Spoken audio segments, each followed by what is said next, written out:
야고보서 2장 14절에서 26절까지의 말씀이 되겠습니다. 내 형제들아, 만일 사람이 믿음이 있노라 하고 행함이 없으면 무슨 유익이 있으리요? 그 믿음이 능히 자기를 구원하겠느냐? 만일 형제나 자매가 헐벗고 일용할 양식이 없는데 너희 중에 누구든지 그에게 이르되 평안히 가라, 덥게 하라, 배부르게 하라 하며 그 몸에 쓸 것을 주지 아니하면 무슨 유익이 있으리요? 이와 같이 행함이 없는 믿음은 그 자체가 죽은 것이라. 어떤 사람은 말하기를 너는 믿음이 있고 나는 행함이 있으니 행함이 없는 내 믿음을 내게 보이라. 나는 행함으로 내 믿음을 내게 보이리라 하리라. 내가 하나님은 한 분이신 줄을 믿느냐? 잘하는도다. 귀신들도 믿고 떠드느니라. 아, 허탄한 사람아, 행함이 없는 믿음이 헛것인 줄을 알고자 하느냐? 우리 조상 아브라함이 그 아들 이삭을 제단에 바칠 때에 행함으로 의롭다 하심을 받은 것이 아니냐? 내가 보거니와 믿음이 그의 행함과 함께 일하고 행함으로 그 믿음이 온전하게 되었느니라. 이에 성경에 이른바 아브라함이 하나님을 믿으니 이것을 의로 여기셨다는 말씀이 이루어졌고 그는 하나님의 벗이라 칭함을 받았나니 이로보건대 사람이 행함으로 의롭다 하심을 받고 믿음으로만은 아니니라. 아멘. 여러분, 오늘 방금 우리가 읽은 말씀이 어떤 겁니까? 사람이 입으로만 믿음이 있다라고 얘기하는 것, 이것이 얼마나 어리석은 것인지에 대해서 야고보는 우리들에게 지금 말씀하고 있는 것입니다. 그러면서 우리들에게 그 이해를 돕기 위하여 아브라함을 지금 언급하고 있지 않습니까? 그런데 이것을 읽을 때에 사실 한편에서는 깜짝 놀랄 수밖에 없습니다. 왜 그러냐면 사실 제가 오늘 주보 안쪽에도 말씀을 이렇게 썼지만 로마서 4장을 볼까요? 잠깐 로마서 한번 4장을 펴봤으면 좋겠습니다.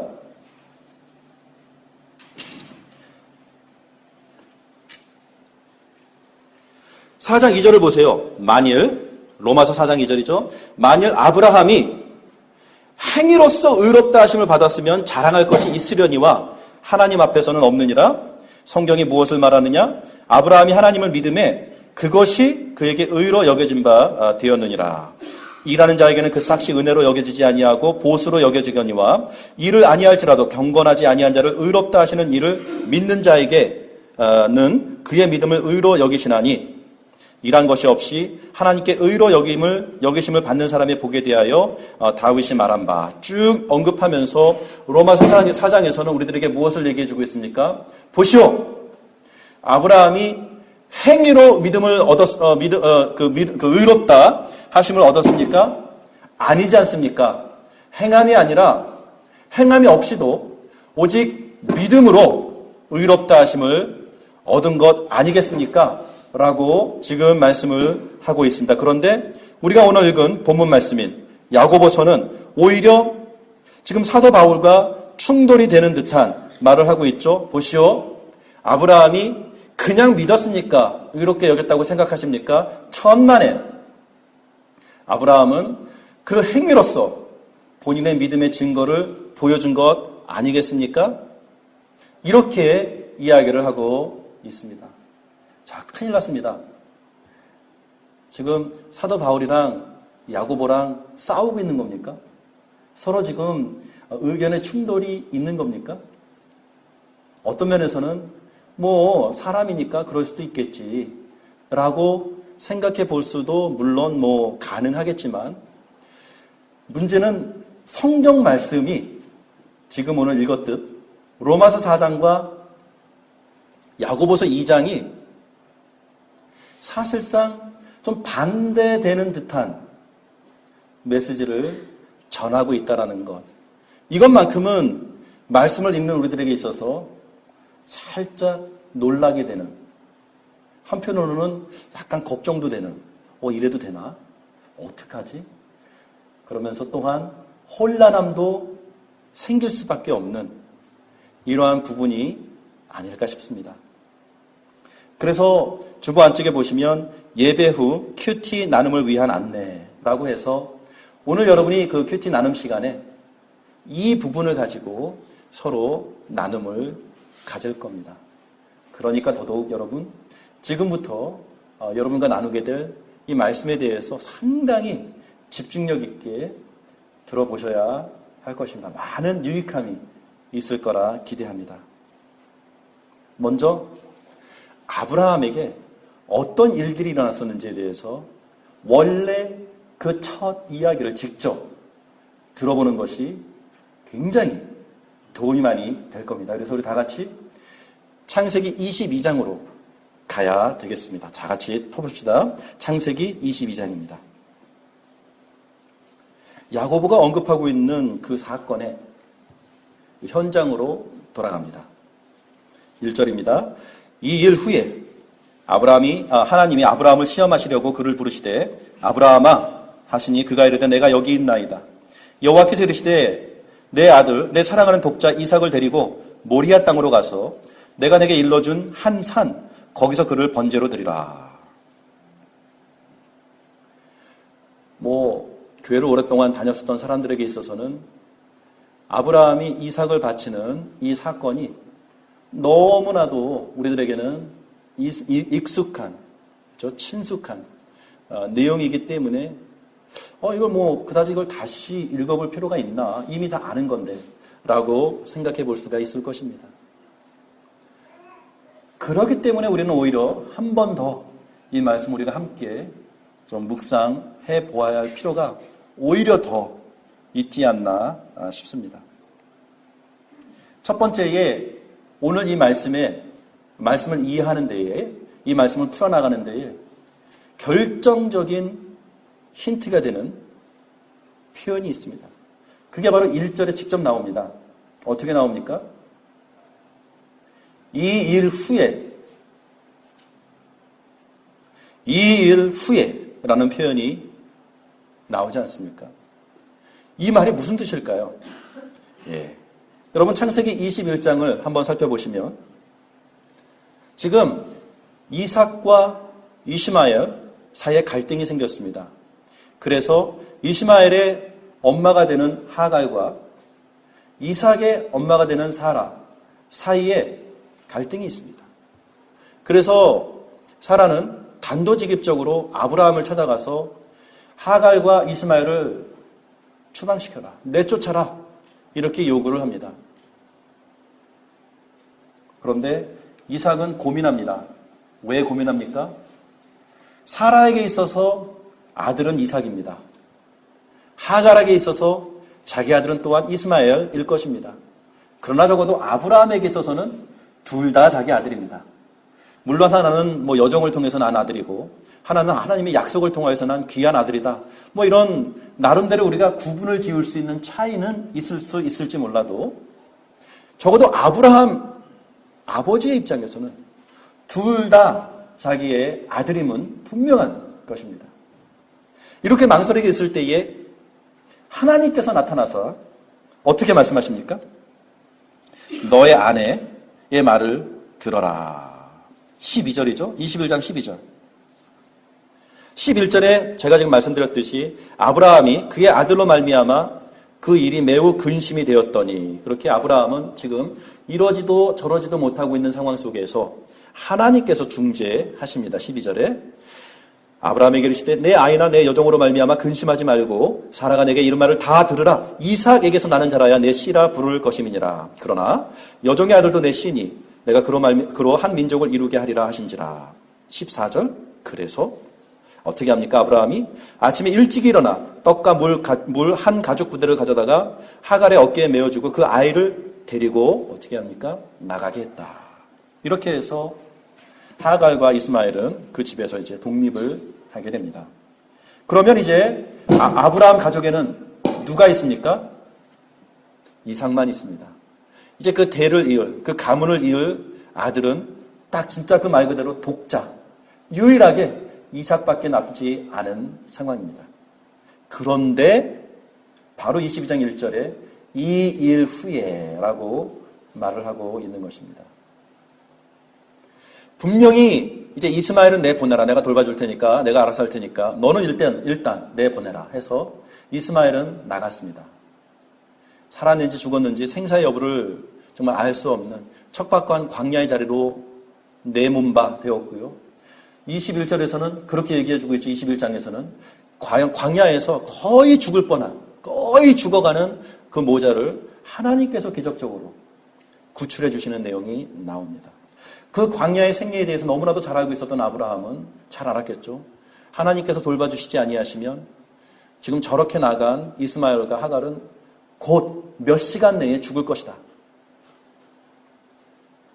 하나님을 의지하는 겁니다. 하나님께서 어쨌든 돌봐주시겠다고 말씀하셨으니까 하나님 믿겠습니다. 이렇게 지금 내려놓은 상황입니다. 이삭밖에는 없습니다, 이제. 그런데 하나님께서 다시 나타나서 하나님께서 이번에는 구체적으로 아브라함을 시험하시기 위한 목적으로 아브라함에게 이삭을 바치라고 하신 것입니다. 예. 좀 말이 좀 우아하게 바쳐라 이런 표현일 수도 있겠지만 죽이라는 표현이죠. 각을 떠서 배를 갈라서 번제 위에 올려놓고 불태워서 나한테 바쳐라. 이러한 표현을 하나님께서 지금 요구를 하신 것입니다. 그 사건이 일어나지 않은 상황이라면 혹시 어쨌든 아들이 하나 또 있으니까 라는 인간적인 기대를 해볼 수도 있을 텐데 하나님께서는 그 가정의 교통정리를 해놓으신 상황 속에서 그것이 이미 완료된 상황 속에서 이제 남은 유일한 독자인 이삭을 죽이라고 말씀하셨다라는 것입니다. 아브라함이 아침에 일찍 일어나 22장 3절이죠. 떠납니다. 모리아산으로. 며칠이 걸렸습니까? 3일길이었습니다. 그 일행이 누구였습니까? 두 종이 함께 동행했습니다. 그러면 몇 명입니까, 여러분? 합 4명이죠. 그 4명이 지금 모리아산으로 떠났습니다. 4절의 제3일에 아브라함이 눈을 들어 그곳을 멀리 바라본지라 이제 도착한 것이죠. 그곳에서 이제 아브라함이 종들에게 이르되 5절 너희는 나귀와 함께 여기서 기다리라. 내가 아이와 함께 저기 가서 예비하고 우리가 너희에게로 돌아오리라. 무슨 말씀입니까? 그 일행 4명 중에 이제 2명은 이쪽에 이제 머물러 기다리라고 하고 이제 남은 2명이 이제 하나님께서 명령하신 그 모리아산 정상으로 올라가기 시작하는 것입니다. 그런데 여기서 한 구절이 더 있음을 우리가 놓쳐서는 안 되겠죠? 아브라함이 지금 그 종들에게 어떻게 지시를 하고 있습니까? 너희는 여기서 기다려라. 근데 그것으로 끝나는 겁니까? 그렇지 않죠. 언어가 연장이 되죠. 어떤 얘기를 합니까? 이제 내가 이 아이와 함께 하나님을 제사하고 돌아올 것이다. 이렇게 얘기를 하고 있습니다. 맞습니까? 아닙니다. 거기서 끝나는 것이 아닙니다. 보다 더 구체적으로 아브라함은 지금 종들에게 지시를 내리고 있습니다. 어떻게 얘기합니까? 5절에. 쭉 읽어보게 되면은 어떠한 구체적인 표현이 5절에 나타납니까? 내가 이 아이와 함께 올라가서 제사를 지내고 제사를 지낸 후에 어떻게 한다고요? 내가 혼자 내려오겠다? 아니죠. 내가 이 아이와 함께 내려오겠다라는 복수, 플루럴을 씁니다. We will go up, we will worship, and then we will get back to you. 이렇게 우리 둘이 올라가서 제사가 완료되면 우리 둘이 함께 다시 내려올 테니까 너희는 그동안 여기서 기다리고 있으라 라고 이야기를 했다라는 것입니다. 자, 그러면 어긋나죠? 하나님의 명령이라면 아브라함은 지금 이삭을 죽이러 가는 겁니다. 자, 이삭을 죽이면 혼자 내려와야 되겠죠? 근데 혼자 내려와야 되는 그런 명령의 무게 앞에서 아브라함은 지금 자기 종들에게 어쨌든 내가 아들이랑 함께 돌아올 테니까 너희는 기다리고 있으라. 이렇게 이야기를 했다라는 것입니다. 야, 그럼 갈등이 생기죠? 아브라함은 이거 보아라. 5절에 보게 되니까 이미 그 마음에 심중에 어떠한 증거가 이미 나타났어요. 예, 애당초 죽일 마음이 없네 라는 생각을 우리가 안 해볼 수가 없습니다. 죽일 마음이 없네. 자, 이러한 나름대로의 이제는 어쩔 수 없이 5절의 말씀이 우리들에게 그냥 형성해 준 선입관을 가지고 6절을 읽습니다. 아브라함이 이에 번제나무를 가져다가 그의 아들 이삭에게 지우고 자기는 불과 칼을 손에 들고 두 사람이 동행하더니, 자, 아까 우리 어린이 설교 때에도 얘기했죠. 램브가 없는 상황이에요. 제사를 지낼 짐승이 없는 상황이에요. 그래서 이삭도 그게 궁금하니까 아버지한테 물어보죠. 7절입니다. 아버지, 불과 나무는 있는데 번제할 어린 양은 어디 있습니까? 8절에 아브라함이 대답합니다. 아들아, 번제할 어린 양은 하나님이 자기를 위하여 친히 준비하시리라 하고 두 사람이 함께 나아가서 하나님이 그에게 일러주신 곳에 도착했다라고 얘기합니다. 맞네. 아브라함은 이삭을 죽일 의도가 없네. 아브라함은 이미 하나님께서 어쨌든 번제할 어린 양을 준비해 놓으실 것이고 그 번제로 드려질 그 준비된 어린 양을 이제 산 정상에서 찾아서 그 어린 양을 잡아서 제사를 지내면 되는 거네 라고 충분히 우리가 그 상황을 이렇게 참작해 볼 수가 있지 않겠습니까?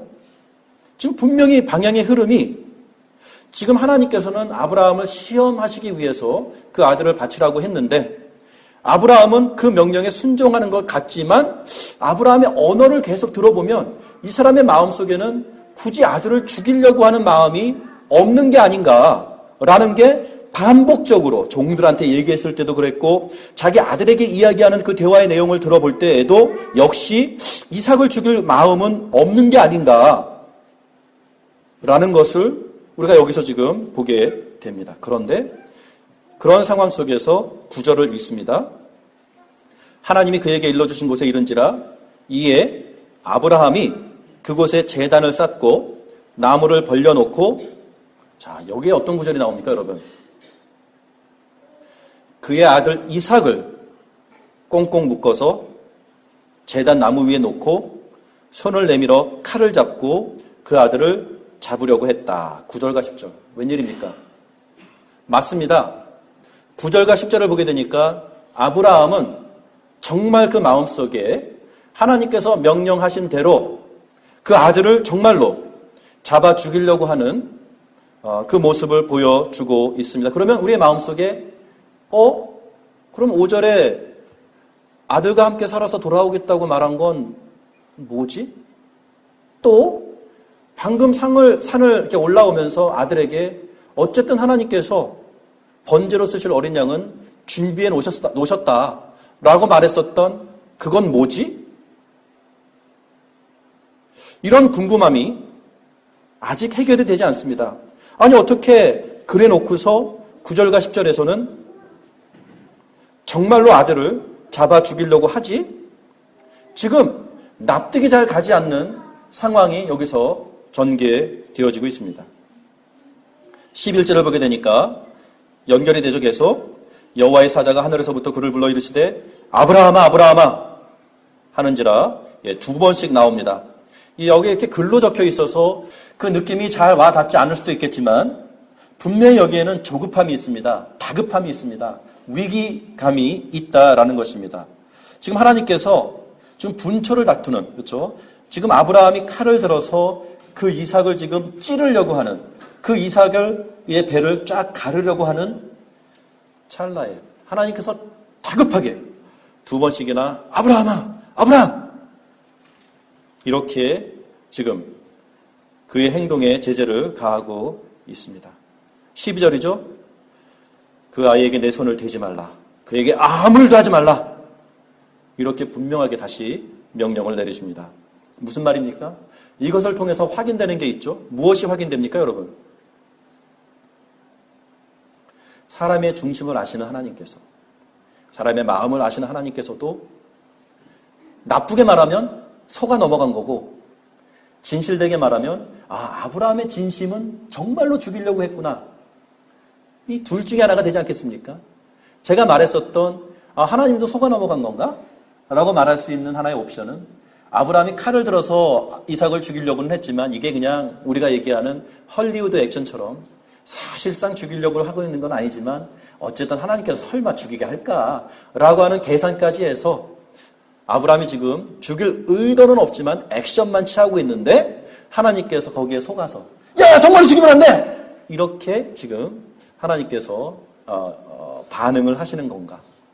아니면 정말로 아브라함이 이삭을 죽일 게 너무 분명하니까 너무나도 다급하게 멈춰라!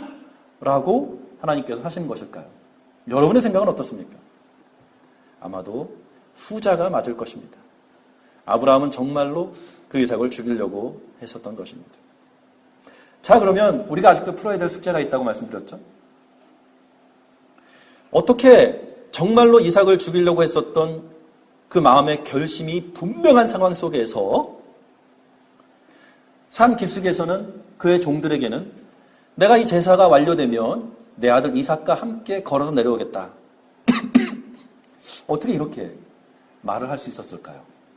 두 번째는 그럼 이삭에게 어쨌든 번제할 어린 양은 있을 테니까 올라가자 라고 말했었던 말은 무엇일까요? 막상 정상에 도착했을 때에 아브라함이 이삭아 자 이제 한번 찾아봐라. 이 근방에 어린 양이 있을 테니까 한번 찾아봐라. 이런 대화를 하지 않습니다. 곧바로 이삭을 결박해서 칼로 그를 죽이려고 합니다. 그 중간에 어린 양이 없네. 에이 그럼 너라도 가자 하면서 이런 대화 속에서 차선으로 이삭이 붙잡혔다. 이런 어떤 그 여백을 주지 않고 바로 이삭은 아브라함은 지체하지 않고 이삭을 지금 죽이려고 하고 있었다라는 것입니다. 이것에 대한 아주 명쾌한 그 아브라함의 마음속에 무엇이 있었는지에 대해서 성경은 우리들에게 가르쳐주고 있습니다. 이런 가르침이 없었더라면 우리는 영영이 이 숙제를 풀지 못했을 것입니다. 우리 다 같이 히브리서 11장 17절의 말씀을 보도록 하겠습니다. 히브리서 11장 17절의 말씀입니다. 읽겠습니다. 아브라함은 시험을 받을 때에 믿음으로 이삭을 드렸으니 그는 약속들을 받은 자로 돼 그 외아들을 드렸느니라. 그에게 이미 말씀하시기를 내 자손이라 칭할 자는 이삭으로 말미암음이라 하셨으니 19절 밑줄을 그어야겠죠?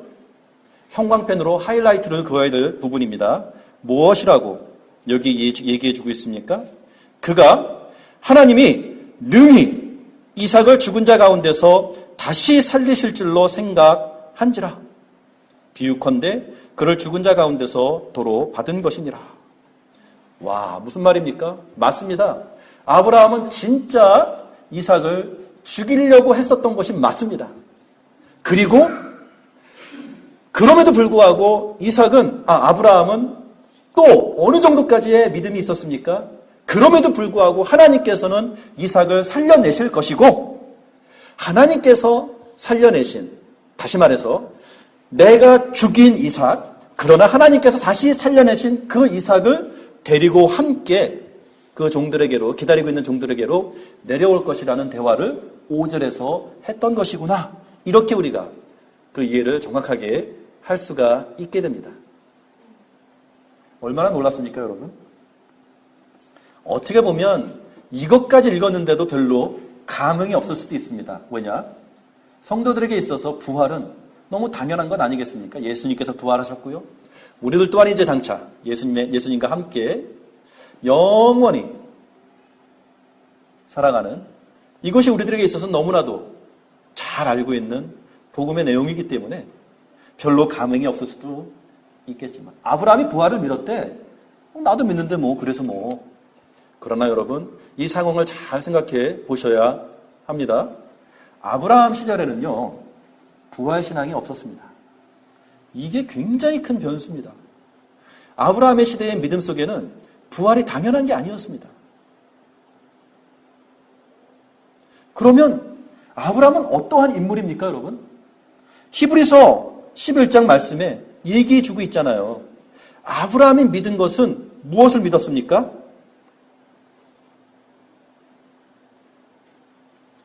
17, 18절을 다시 한번 읽어보세요. 18절에 하나님께서 아브라함에게 말씀하신 것이 무엇입니까? 내 자손이라 칭할 자는 이삭으로 말미암으리라. 이렇게 하나님께서는 이삭을 통해서 다른 제3자를 통해서가 아닌 바로 이 아들, 이 사람, 이삭을 통해서 하나님께서 그 약속을 이루시겠다라는 것을 아브라함은 정말로 신뢰했다라는 것입니다. 이게 모든 것을 가능하게 해주었다라는 것입니다. 아브라함은 그 약속을 믿었기 때문에 하나님께서 분명히 이 이삭으로 하여금 큰 민족을 이루시겠다고 약속을 하셨는데 오늘 하나님께서 이 이삭을 죽이라고 하시니 고로 아, 그럼 하나님께서 살려내겠구나. 이거를 신뢰했다라는 것입니다. 지금 우리는 창세기 22장의 내용을 공부한 이유가 지금 야고보서 2장의 내용을 이해하기 위한 목적으로 읽고 있는 것입니다. 여러분, 믿음이 무엇입니까? 믿음은 추상적인 게 아닙니다. 그냥 개념으로만 갖고 있는 게 아닙니다. 지식이 아닙니다. 야고보서 2장에 어떻게 얘기합니까? 하나님이 살아계시다라는 것, 하나님이 한 분이시라는 것, 그것을 내가 믿느냐? 잘하는도다. 그런데 누구도 믿는다고요? 그런 건? 그런 건 귀신들도 믿고 떤다. 이렇게 얘기합니다. 여러분, 조금만 집중을 해주세요. 야고보서 2장에서 지금 믿음을 얘기하고 있지 않습니까? 그런데 우리 성도들에게 있어서 우리가 좀 집중을 해야 될 필요가 있는 것이 무엇이냐면, 성경에서 한 특정 단어를 사용한다고 해서 성경에서 그 단어가 사용되어질 때마다 항상 똑같은 의미를 갖고 있다라고 생각하지 마세요. 라고 제가 말씀드리고 싶습니다. 그렇지 않습니다. 문맥상, 상황상 그 똑같은 단어가 다른 의미로도 사용이 되어지는 경우가 많이 있습니다. 시간 관계상 나중에 이제 이 단어나 이런 것에 성경에서 쓰여진 이런 것들을 한번 공부해 볼 수 있는 세미나를 제가 할 수 있게 되면 참 좋겠고요. 일단은 여러분, 새벽에 제가 설교 말씀을 이제 녹음해서 올려드린 것들이 있으니까 한번 이 본문의 말씀을 참고해서 들어보시면 보다 더 설명이 이해하는데 도움이 될 것입니다. 아무튼 여러분, 오늘 여기서 얘기하는 믿음은요, 예수 그리스도를 주로 고백하는 구원에 이르게 하는 그 믿음, 그것을 굳이 이야기하고 있는 것이 아니라 귀신들도 그 정도는 믿는다 라고 할 때 사용해 주는 믿음을 이야기하고 있습니다. 다시 말해서 어떤 면에서는 아는 것, 그렇죠? 누구나 다 말할 수 있는 것. 야고보는 지금 그 정도를 가지고 본인이 믿음이 있다고 자부를 한다면 착각하고 있는 것이다.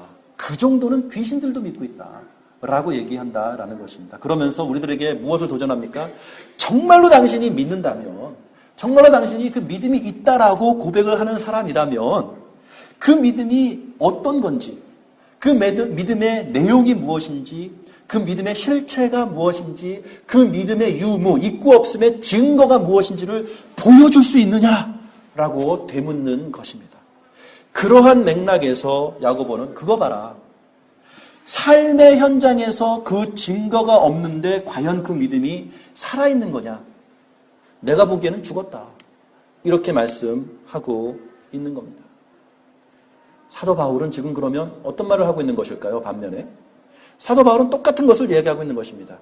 사도 바울은 지금 너무나도 그 시대의 주변 사람들이 복음도 물론 믿어야겠지만 복음을 믿는 자로서 율법 또한 지켜야 할 것이다. 그래서 율법에서 요구하는 것들, 할례 받아야 되는 것들, 기타 등등의 모든 의무사항들을 지켜야만 비로소 온전한 성도가 되어줄 수 있다라고 이야기하는 이러한 복음의 오해, 복음의 변질, 이 복음의 이 어떤 그 본질을 흐트러 놓는 이러한 거짓 교사들, 이러한 좋지 않은 어떻게 보면 이단들의 역량들이 너무나도 왕성하게 활동하고 있었던 그 시절에 사도 바울은 그들을 향하여서 율법이 요구하는 행위로서 보여줘야 되는 먹어서는 안 되는 것들, 먹어야만 하는 것들, 지켜야 되는 절기들, 또 몸에 또 할례를 받아야 되는 것들, 이런 것들을 이제 행위로 얘기하면서 이 행위가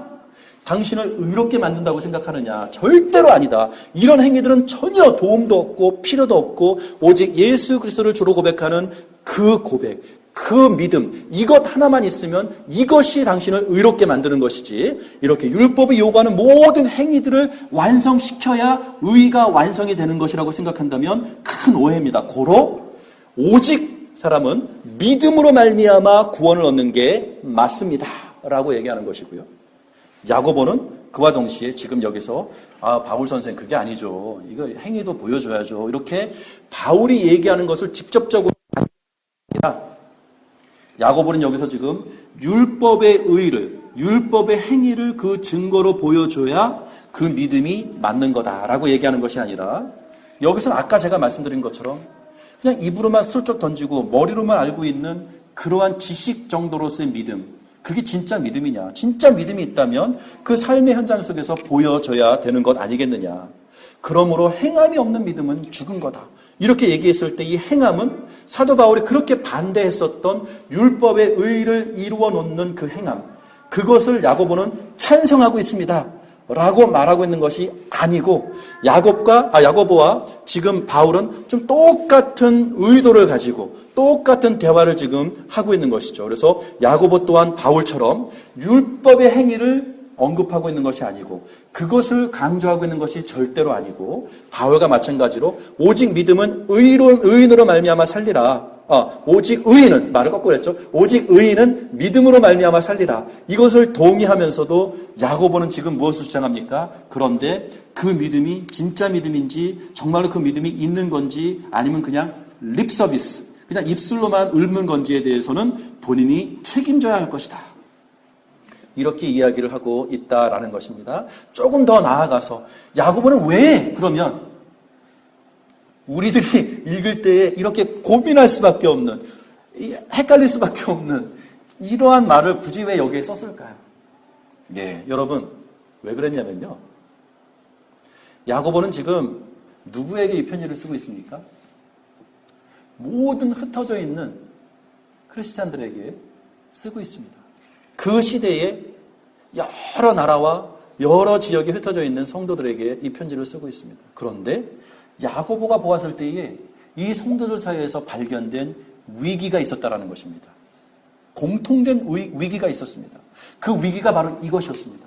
자기가 보니까 너무나도 많은 사람들이 그냥 예수 믿는다, 난 믿음 있다, 이렇게 입으로만 툭툭툭툭 내뱉는데 그들의 삶 속에서 전혀 어떤 성도다운 경건이나 굳이 얘기하면 사도 바울이 즐거 표현했었던 경건의 모양새, 경건의 껍데기, 경건의 흉내는 내는 것 같은데 그 안에 그 경건의 능력은 완전히 상실한, 완전히 누수되어져 있는, 전혀 내용이 없는 이러한 겉으로만 크리스찬이라고 얘기하는 사람들이 너무나도 많았었다라는 겁니다.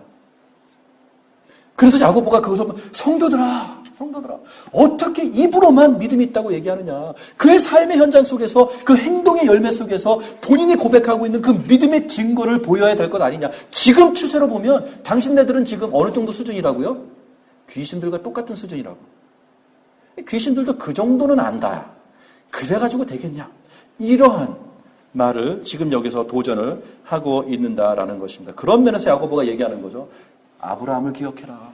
아브라함이 하나님 앞에서 믿었다라고 했을 때 그게 그냥 하나님 앞에 립서비스였는 줄 아느냐. 아브라함이 그냥 믿습니다. 이걸로 그냥 모든 게 다 해결됐는 줄 아느냐. 아브라함이 하나님 앞에 믿는다라는 고백을 했을 때에 이 입술의 고백이 그의 삶의 현장 속에서 얼마나 정확하게 또한 구체적으로 증거가 되었는지를 너희들이 알지 않느냐. 이삭 사건을 너희가 다 알 텐데 다시 한번 생각해 보아라.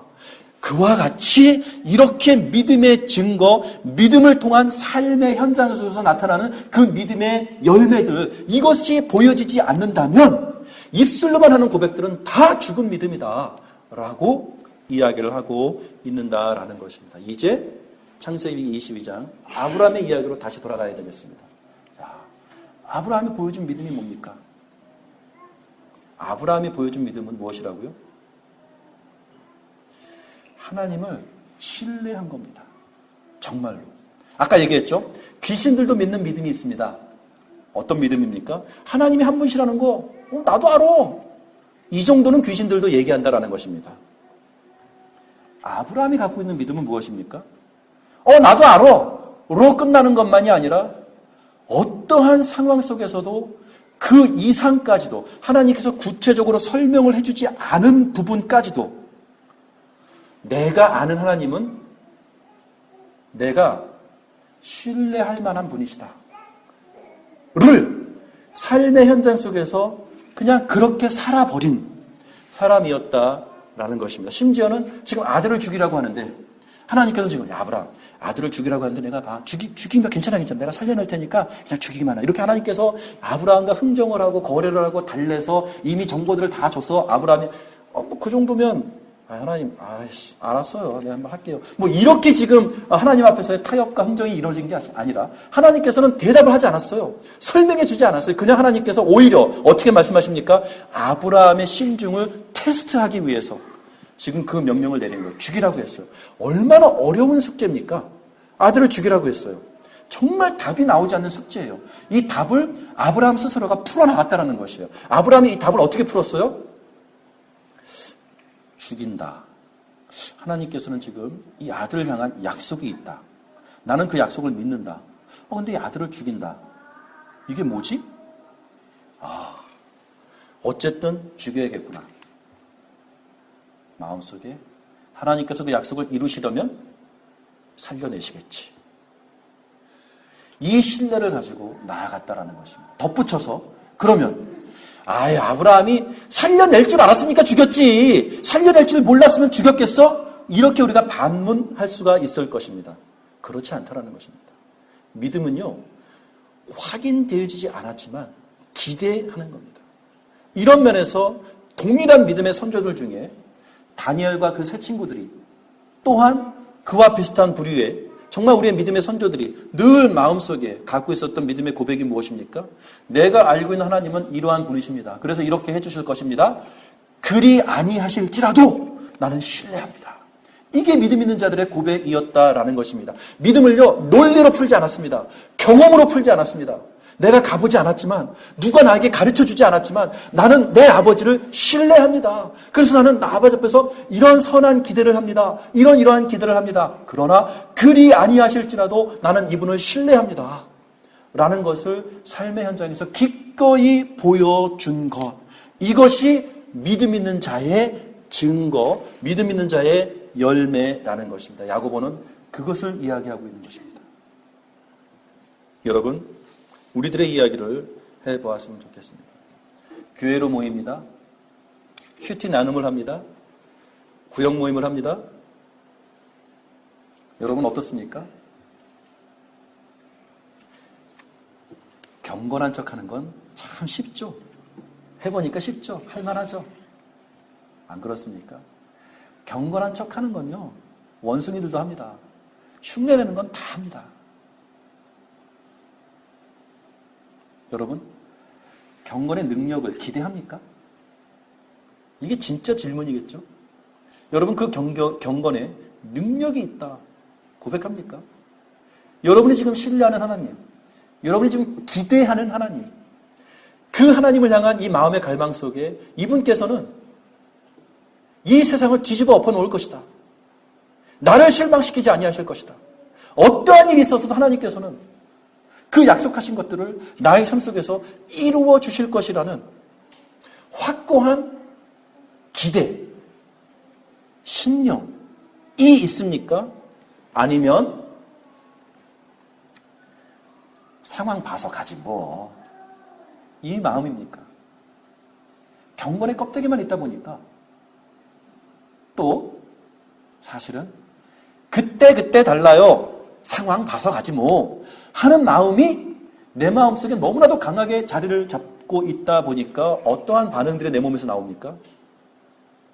하나님의 약속이 지체되는 것 같이 느껴질 때에, 때로는 내가 기대했던 것들이 이루어지지 않는 것처럼 느껴질 때에 우리는 어떻게 반응합니까? 바로 실망하고 좌절하고 하나님을 원망하고 난리를 치지 않습니까? 우리의 연약함이 바로 드러나지 않습니까? 우리의 어떤 면에서는 우리의 미천이 싹 다 고스란히 들통나지 않습니까? 오늘 야고보가 또한 로마서 4장에서 얘기한 바울이 동일하게 아브라함을 언급하는 데에는 이유가 있는 겁니다. 믿음은요, 학습으로 되어지는 것이 아닙니다. 믿음은요, 지식으로 되는 것이 아닙니다. 믿음은 수학 공식처럼 딱딱딱 답이 나오는 게 분명하니까 해보는 것, 그게 아닙니다. 믿음은요, 답이 없는 상황 속에서, 답이 보이지 않는 상황 속에서 믿음은요, 신뢰하는 겁니다. 신뢰하는 겁니다. 제가 구체적인 단어를 일부러 선택해서 썼습니다. 그냥 믿어보는 겁니다. 아니요. 그 믿어보는 겁니다라고 얘기했을 때 그 믿어본다. 너무 그 단어의 사용에 사전적인 그 정의가 혼란이 올 수가 있어요. 오늘 분명하게 혼란 없이 우리가 소통하고 싶은 믿음의 현 주소는 신뢰라는 것입니다. 하나님을 신뢰하는 겁니다. 여러분 하나님을 압니까?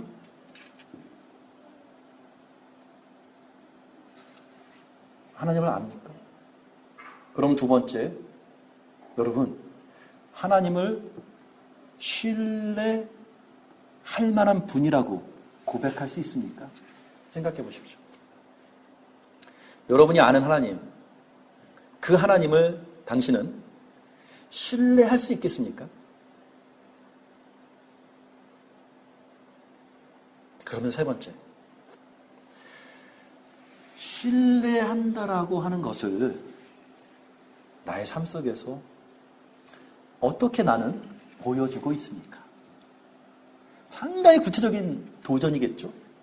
야고보는 오늘 본문의 말씀 속에서 그걸 소통하고자 하는 겁니다.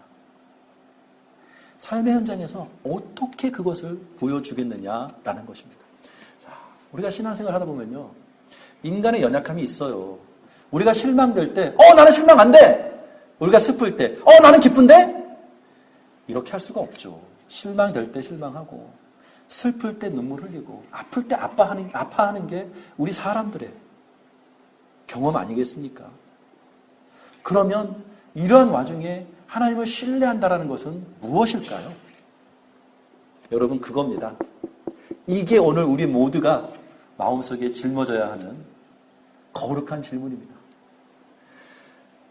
이 버거운 인생의 짐을 짊어지고 아직도 해결되지 않은 인생의 많은 숙제들 앞에서 지금 내가 하나님을 신뢰한다는 것은 무엇을 의미하는 것일까? 여러분, 이게 바로 아브라함이 짊어진 인생의 숙제였습니다. 아무도 대답해주지 않는데, 아들을 죽여야 되는데, 하나님의 약속은 있는데, 여기서 하나님을 신뢰한다는 것은 무엇일까? 그러면 내가 하나님과 협상을 해야 되는 건가? 하나님을 설득해서 그러시지 말라고 내가 하나님의 뜻을 꺾어내야 되는 건가? 어쨌든 어떻게 하는 것이 내가 하나님을 신뢰하는 것일까? 동일하게 여러분도 풀어야 되는 숙제라는 것입니다. 이것이 우리 목사님은 이렇게 하랬대.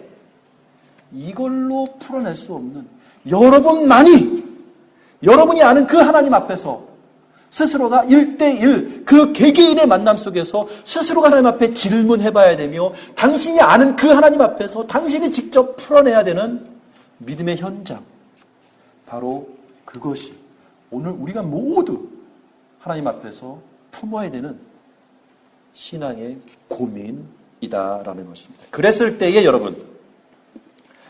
때에 정말로 하나님께서 여러분을 만나주시고 여러분 안에 이 세상 어느 누구도 가르쳐주지 않은 이 세상에 어떠한 상식이나 어떠한 논리로도 풀어낼 수 없는, 그러나 하나님 앞에서는 너무나도 당연한 새로운 영역으로 여러분의 발이 나아갈 수 있는 그런 특별한 인생들이 되기를 주님의 이름으로 축원합니다. 우리 같이 기도하겠습니다, 여러분.